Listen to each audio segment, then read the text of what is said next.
റോട്ടിലെ അഴിഞ്ഞാട്ടത്തിൽ പൂട്ടിട്ട് police. റോഡിൽ അഭ്യാസ പ്രകടനം നടത്തി വിവാഹ സംഘത്തിലെ കാർ യാത്രികർ. കോഴിക്കോട് നാദാപുരത്താണ് മറ്റ് യാത്രക്കാർക്ക് കാഴ്ച മറച്ചുകൊണ്ട് അപകടകരമായ രീതിയിൽ വർണ്ണപ്പുക വിതറി കാർ ഓടിച്ചത്. സംഭവത്തിൽ പോലീസ് കേസെടുത്തു. 2 കാറുകളിൽ ഒരെണ്ണം കസ്റ്റഡിയിലും എടുത്തു.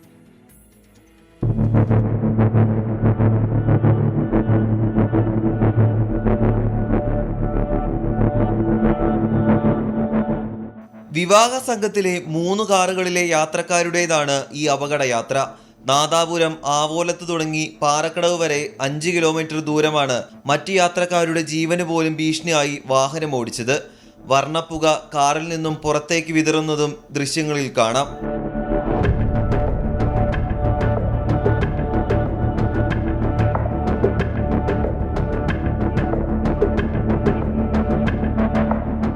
കാറിൽ യാത്ര ചെയ്യവേ കമ്പിത്തിരി കത്തിക്കുന്നതും ദൃശ്യങ്ങളിൽ കാണാം.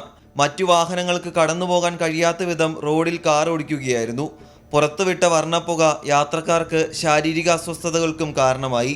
ഇതിനാൽ മറ്റു വാഹനങ്ങൾ ഏറെ നേരം റോഡിൽ നിർത്തിയിടേണ്ടി വന്നതായും പരാതിയുണ്ട്. 24 കോഴിക്കോട്.